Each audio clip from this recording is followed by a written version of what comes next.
Hello everyone, welcome back to our channel English Madhyam. I hope आप सभी बहुत अच्छे से अपने एग्ज़ाम की प्रिपरेशन कर रहे होंगे। ठीक है, तो मॉक टेस्ट 35 लाइव हुआ था। उसके बाद हमने उसका पैसेज 1 और 2 ऑलरेडी डिस्कस कर चुके हैं। आज हम डिस्कस करने वाले हैं मॉक टेस्ट 35 का cloze test. Okay, so I think question number 14 to 18 इसमें लिस्टेड थे, 14 to 18 या 14 to 19। तो आप देख लेना एक बारी, आपके पीडीएफ जो है टेलीग्राम चैनल पे मॉक टेस्ट 35 की पीडीएफ उठा लेना। ठीक है, उसमें क्वेश्चन नंबर 14 से स्टार्ट है, तो आप एक बार देख लेना अगर आपको कोई भी डाउट हो। अभी हम डिस्कस करते हैं, अपना सेशन स्टार्ट करते हैं with thought of the day. Okay,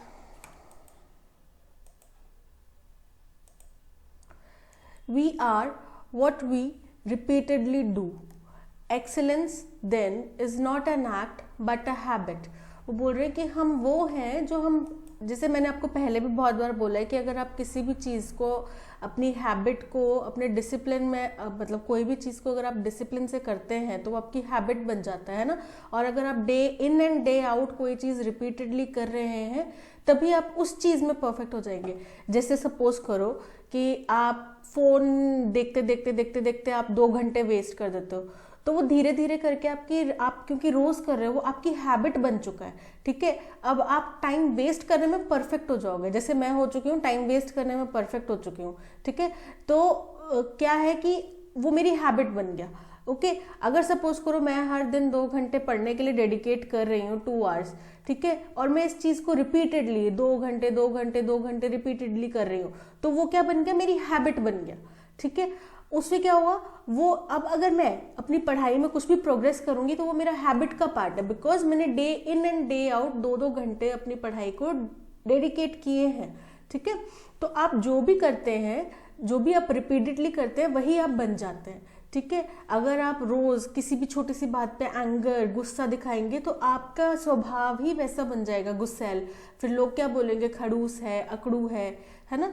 लेकिन अगर आप कोई भी परिस्थिति आए, आपका हमेशा नेचर रहता है, आप कामली बात करते हैं, बहुत पेशेंस से बात करते हैं, डील करते हैं, चीज़ों को पहले सुनते हैं, समझते हैं। ये नहीं कि एकदम से आंसर देने की जल्दबाजी में आपने एनैक्ट कर दिया, पहले उसको पूरा सुना। ठीक है, तो आप जो रिपीटेडली करेंगे वही आप बनेंगे। और अगर ये स्थिति है तो एक्सीलेंस, अगर आपने उस चीज़ में एक्सीलेंस, यानी कि एक्सीलेंस क्या होता है, एकदम टॉप लेवल अचीव किया है, तो वो कोई एक एक्ट नहीं है, मतलब वो आपने एक दिन किया और हो गया अचानक से, वो नहीं है, वो आपकी एक हैबिट है, क्योंकि आपने डे इन डे आउट उस चीज़ के ऊपर एफर्ट्स लगाए हैं, जिसकी वजह से आपको वो एक्सीलेंस मिला है।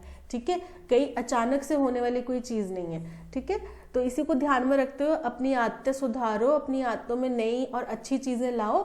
ठीक है, रिपीट करो उनको, डे, ये एक दिन करने से नहीं होगा, कोई भी हैबिट एक दिन में नहीं बनती।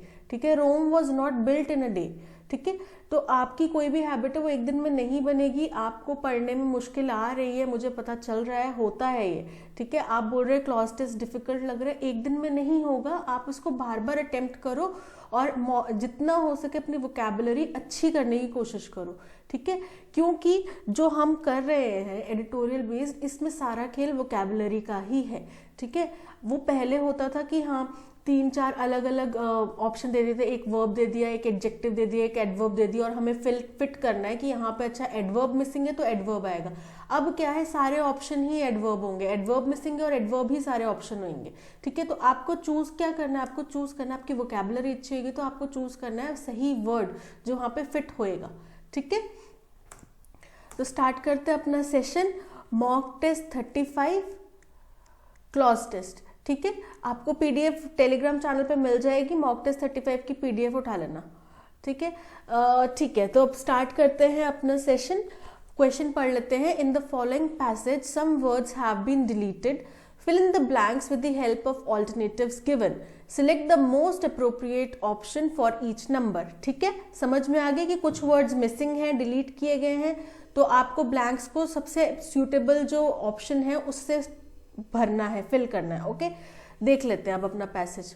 The FIFA World Cup in Qatar continues to raise a dust of, बोल रहे हैं जो फीफा वर्ल्ड कप हो रहा है कतर में, continues to raise a dust of, वो लगातार धूल हटाता जा रहा है। किसके ऊपर से धूल हटाता जा रहा है, ठीक है, वो हमें यहाँ पे फिल करना है, किस चीज के ऊपर से धूल हटा रहा है, ठीक है, किस कोई बिहेवियर है, कोई उनका पैटर्न है, उसके ऊपर से धूल हटा रहा है, ठीक है, तो किस चीज के ऊपर से धूल हटा रहा है वो हमें देखना है।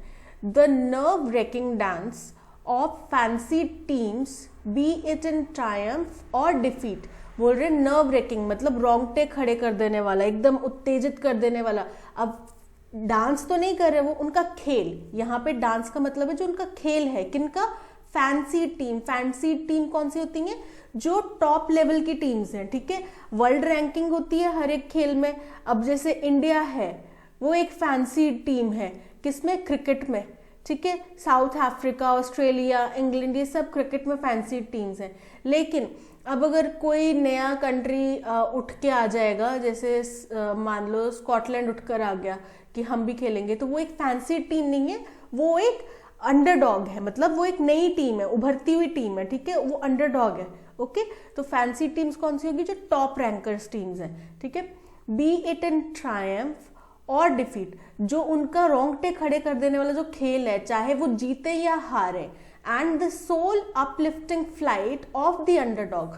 सोल अपलिफ्टिंग मतलब क्या होता है कि अंदर से ना उनके लिए बड़ी अच्छी फीलिंग आ रही है, जैसे कि आप समझो कि वो एकदम नीचे लेवल पे थे, अब उससे उठकर वो इस रैंकिंग तक आए हैं, ठीक है। हो सकता है आज से कुछ साल पहले, 1 साल 2 साल पहले किसी ने उस टीम का नाम तक भी नहीं सुना हो, लेकिन उसने इस लेवल तक अपने आप को मजबूत कर लिया कि वो वर्ल्ड कप के लिए क्वालिफाई कर पाए और वहां पे खेल भी रही है अच्छे से, ठीक है। हो सकता है जैसे क्रिकेट वर्ल्ड कप में ग्रुप्स बने होते हैं ना, ग्रुप मैचेस में निकल कर आते हैं तो फिर आगे मैचेस होते हैं, तो हो सकता है वो ग्रुप से भी निकल कर आगे, तो उससे क्या आएगा, उनकी सोल, उनकी भी और जो देखने वाले उनकी भी सोल को एक अपलिफ्ट मिलेगा, मतलब कि उत्साह मिलेगा उनके लिए, ठीक है। तो जो सोल अपलिफ्टिंग फ्लाइट है अंडरडॉग टीम्स की, हैव ऑल शिमर्ड अंडर कतरी स्काइज। बोल रहे हैं ये सब चमचमाहट हमें देखने मिल रही है कहाँ पे, कतर की धरती पर। कतरी स्काइज मतलब उनके आसमान के नीचे, कतर के आसमान के नीचे, ठीक है, यानी कि उनकी धरती पर। Football remains the greatest sport and over a fortnight. बोल रहे फुटबॉल सबसे बड़ा खेल है, ठीक है, हम जानते हैं जितने फैंस फुटबॉल के हैं क्रिकेट के भी नहीं है, ठीक है, तो फुटबॉल सबसे बड़ा स्पोर्ट है। एंड ओवर अ फोर्टनाइट, और फोर्टनाइट क्या होता है, फोर्टनाइट टाइम पीरियड होता है 14 डेज का, ठीक है, 14 डेज का टाइम पीरियड होता है फोर्टनाइट। तो बोल रहे हैं 14 डेज के अंदर द बैले बिटवीन ट्विर्लिंग फीट। बोल रहे हैं जो बैले होगा, बैले क्या होता है, एक डांस फॉर्म होती है, ठीक है, जिसमें वो पैरों को पैरों के टोज के ऊपर खड़े होकर डांस करते हैं, देखा होगा आपने कई बार टीवी पे, ठीक है, बड़ी प्यारी सी उनकी स्कर्ट होती है गर्ल्स की। तो वो बैले करेंगे किसके बीच में, between the twirling feet and the ball, यानी कि बॉल और पैरों के बीच में बैले होगा। बैले होगा मतलब वहां पे डांस थोड़ी करेंगे, पर खेल इतना शानदार होएगा कि ऐसे लग रहा है कि आप उन पंजों के ऊपर खड़े होकर देख रहे हैं, ठीक है, या वो पंजों के ऊपर खड़े होकर खेल रहे हैं। Has caught global attention. अब ये 14 दिनों के अंदर होने वाला है और इसने ग्लोबल अटेंशन हासिल किया, मतलब दुनिया भर का ध्यान अपनी तरफ केंद्रित किया। Despite the footprints of despite the footprints of a warning pandemic. Warning pandemic क्या होता है, घटता हुआ, जो हमें दिख रहा है कि अब घट रहा है। अब हमें पता है कि वो कोविड-19 खत्म नहीं हुआ है, लेकिन वो एक पेंडेमिक जो उसने पेंडेमिक की शक्ल इख्तियार करी थी, उससे वो घट गया है, ठीक है। बीमारी अभी भी जारी है, हो सकता है 3rd 4th 5th कौन सी वेव चल रही हो, ठीक है, लेकिन वो अब एक पेंडेमिक नहीं बन रहा, ठीक है। तो जहां दुनिया का सारा ध्यान केंद्रित था इसके ऊपर, कोविड-19 के ऊपर, फिर भी उसने मजबूती से फीफा वर्ल्ड कप ने अपनी तरफ ध्यान आकर्षित करा, ठीक है। और किसके बावजूद इसके कि हम अभी भी फुटप्रिंट यानी कि उसके पेंडेमिक के निशानों से जूझ रहे हैं, उसको भी घट रहे हैं, वो पेंडेमिक से घट रहा है, ठीक है। और the devastation of Russia's war against Ukraine, या फिर जो रशिया का यूक्रेन के अगेंस्ट में वॉर हुआ, ठीक है, हमें पता है कितनी बड़ी एक ट्रेजेडी टाइप, एक मैसेकर भी बोल सकते हैं ये चीज हुई है, ठीक है। तो उसके जो बड़े ही भयावह जो दृश्य हैं और जो रिजल्ट्स हैं, उसके बावजूद फुटबॉल अपनी तरफ आकर्षण केंद्रित करने में कामयाब रहा। Okay, Qatar has managed to host this mega event with minimal fuss. बोल रहे कतर ने मिनिमल फज, मतलब फज क्या होता है कि अननेसेसरी सा कोई कंसर्न जताया है ना। आपने देखा होगा कभी भी कोई भी इवेंट ऑर्गेनाइज होता है तो बहुत सारी चीजें उठकर खड़ी हो जाती हैं। हो सकता है कि नहीं भी हो, लेकिन शक के दायरे में हो जाता है कि जी यहाँ पे तो बड़ी घोर मिलावट हुई है, या फिर यहाँ पे बहुत ज़्यादा करप्शन हुआ है, ठीक है, चाहे ना भी हुआ हो लेकिन वो हमेशा रहता है। तो बोल रहे कि कतर में जो ये इवेंट हो रहा है, इतना बड़ा मेगा इवेंट, मतलब इतना बड़ा जो इवेंट हो रहा है, ये कतर ने बहुत ही कम ऐसी बातों के बीच में कर लिया, ठीक है। Even if whispers of human rights violation during the construction of various stadiums continue to linger, बहुत कम फज की बातें थी, ठीक है, लेकिन फिर भी थोड़ी बहुत विस्पर, मतलब फुसफुसाहट किस चीज की हुई? ह्यूमन राइट्स वायलेशंस की। ह्यूमन राइट्स वायलेशन हो सकता है मजदूरों से ओवर टाइम करवाया गया, उनको पैसे ना दिए गए हो सकता है उनसे दिन रात काम कराया गया हो, या ढंग से उनको फूड ना दिया गया हो, ठीक है, हो सकता है किसी से बदवा मजदूरी करवाई गई हो, कुछ भी XYZ तरीके का ह्यूमन राइट वायलेशन हुआ, ठीक है। किसके दौरान? ड्यूरिंग दी कंस्ट्रक्शन के जो उनके विविध स्टेडियम्स बने, ठीक है, उसके दौरान में कुछ ह्यूमन राइट्स वायलेशन की खबरें आ रही हैं। फिर भी उनने बहुत कम शोर शराबे के बीच में, हंगामे के बीच में ये इवेंट ऑर्गेनाइज करवा रहे हैं। That sport cannot be dash to the circumstances prevailing outside। अब ये बोल रहे हैं ये जो स्पोर्ट है ये नहीं रह सकता। क्या नहीं रह सकता? ऑब्वियसली बात है, अछूता नहीं रह सकता किसी भी सर्कमस्टांसेस से जो आउटसाइड, मतलब खेलों के बाहर, जो ग्राउंड के बाहर, मैदान के बाहर जो सर्कमस्टांसेस बन रहे हैं उनसे अछूता नहीं रह सकता। यहाँ पे ऑब्वियसली बात है अछूता आएगा, ठीक है। अब हम देखेंगे कि अछूता है तो वो उसका क्या यहाँ पे ऑप्शंस दिए हुए हैं, ठीक है। Outside the grounds was emphasised, और ये बात कब जोर देकर सामने आई? व्हेन इरानियन मेन, ईरान के जो फुटबॉल टीम प्लेयर्स थे, remained silent during the rendering of national anthem ahead of their game. जब उनके देश का राष्ट्रगान बजा तो वो चुप रहे, ठीक है, उन्होंने अपने देश का राष्ट्रगान नहीं गाया। किन्होंने नहीं गाया? ईरान के लोगों ने, ईरान के जो फुटबॉल टीम थी, मेंस फुटबॉल टीम थी, उन्होंने, ठीक है। इससे ये बात साबित हो जाती है कि कोई भी खेल है वो बाहर के सर्कमस्टांसेस से अछूता नहीं रह सकता। ऑब्वियसली बात है, हमने IPL के दौरान में देखा है कि हम पाकिस्तान के साथ में मैच नहीं खेल रहे हैं, तो हमने IPL के दौरान में देखा है कि कोई भी टीम ने कोई भी पाकिस्तानी प्लेयर ना परचेज किया गया, ना ही उनका ऑक्शन किया गया, ठीक है। तो क्या हम कह सकते हैं ना सीधे तौर पे कि कोई भी स्पोर्ट है वो बाहर के सर्कमस्टांसेस से अछूता नहीं रह सकता। This act of dash with the women fighting. अब ये जो एक्ट था, किस चीज का एक्ट था? मतलब उनके साथ खड़े होने का, उनका साथ देने का एक्ट था, ठीक है। विद द, किसके साथ में? With the women.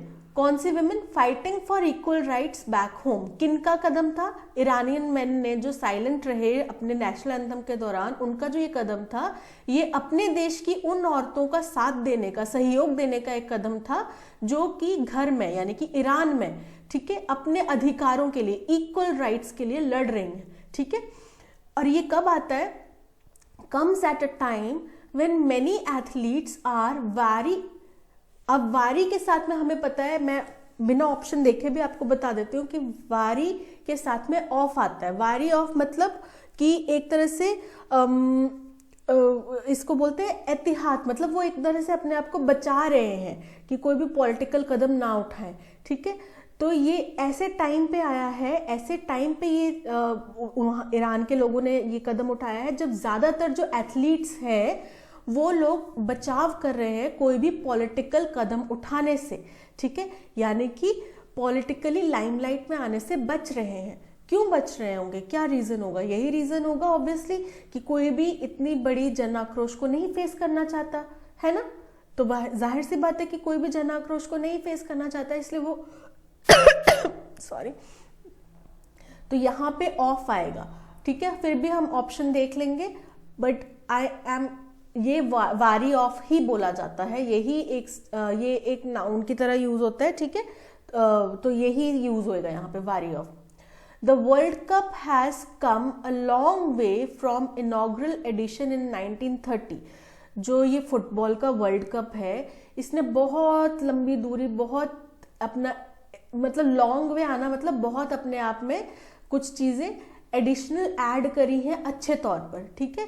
Long way from, जब उसका इनॉग्रल एडिशन यानी कि पहली बार कब हुआ था 1930 में, when host Uruguay emerged as champion.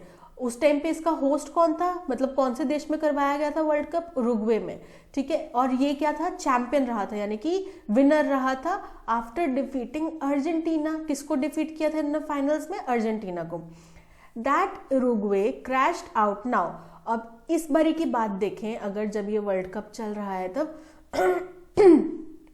तो उरुग्वे जो है वो क्रैश आउट यानी कि बाहर हो चुका है, ठीक है। Now while Argentina remains alive, और अर्जेंटीना अभी भी खेल में डटा हुआ है, is another pointer to sporting evolution. और ये भी एक और नज़ारा, मतलब ये भी एक पॉइंट दिखाता है कि स्पोर्ट्स में किस तरीके का एवोल्यूशन हुआ है। अब आप देखो कि फर्स्ट वर्ल्ड कप हुआ, जो कंट्री विजेता रही वो इस वर्ल्ड कप में बाहर हो गई पहले ही दौर में, ठीक है। और अर्जेंटीना जिसको उसने फाइनल्स में हराया था वो अभी भी मैच में बरकरार है। तो एवोल्यूशन तो ऑब्वियसली हुआ है। हो सकता है वहाँ के प्लेयर्स को, उरुग्वे के प्लेयर्स को अच्छी सहूलियतें ना मिल रही हों, या फिर अर्जेंटीना के प्लेयर्स ने बहुत अच्छा कोप किया हो, बहुत अच्छा परफॉर्म किया हो, ठीक है। कोई भी फैक्टर हो सकता है। The troop of South American and European nations being football's bulwarks also changing. बोल रहे हैं जो साउथ अमेरिका और यूरोपियन नेशंस के जो ट्रूप है, ट्रूप मतलब हम यूज करते हैं ट्रूप सैन्य टुकड़ी के लिए, लेकिन यहाँ पे क्या सैन्य टुकड़ी की बात हो रही है, नहीं, यहाँ पे बात हो रही है जो फुटबॉल टीम खेलने आई है उस टुकड़ी की। तो साउथ अमेरिका और यूरोपीय टीम्स की जो टीम्स खेलने आई हैं वो फुटबॉल के बल वॉक्स होते हैं। बल वॉक्स मतलब बहुत ही मेगा प्लेयर्स हैं, ठीक है, सुपीरियर है, उनके जैसा कोई नहीं है, ठीक है। वो भी चेंज हो रहा है। अब आप देखो ट्रूप जो है वो कॉमन नाउन है, सिंगल यूज हो रहा है, यहाँ पे सिंगुलर के फॉर्म में यूज हो रहा है। तो यहाँ पे जो आएगा वर्ब आएगा वो भी सिंगल आएगा, सॉरी उसी तरीके से आएगा, ठीक है। तो हम देखते हैं अब ऑप्शंस चल के। पहला है the FIFA World Cup in Qatar continues to raise the dust of dash. किस चीज की डस्ट उठा रहा है हमने देखना है अब, ठीक है। इंटरल्यूड, इंटरल्यूड का मतलब होता है अंतराल, ठीक है, गैप, डिफरेंस, तो ये होता है अंतराल। तो क्या अंतराल की धूल हटा रहा है वो लंबे अंतराल के बाद में, नहीं, अंतराल की धूल नहीं हटा रहा। अनप्रिडिक्टेबिलिटी, हाँ, मैच में बहुत ज्यादा अनप्रिडिक्टेबिलिटी है, जो कि हमने अगली लाइन से साफ होता है कि बहुत ज्यादा फैंसी टीम्स हैं जो कि जीत भी रही हैं चाहे हार रही हैं, और चाहे जो अंडरडॉग है यानी कि नई टीम्स हैं या फिर जिनको अभी तक हम नहीं समझ पा रहे थे कि वो मैच क्वालिफाई भी कर पाएंगी, उनकी भी जो अगर डिफीट या हार हो रही है उससे भी हमें अच्छी चीजें देखने मिल रही हैं, ठीक है। तो बहुत ज्यादा अनप्रिडिक्टेबिलिटी है मैच में, ठीक है। तो वो क्या कर रहा है, raise a dust of unpredictability. Unpredicted मतलब अनिश्चितता, ठीक है, अनिश्चितता।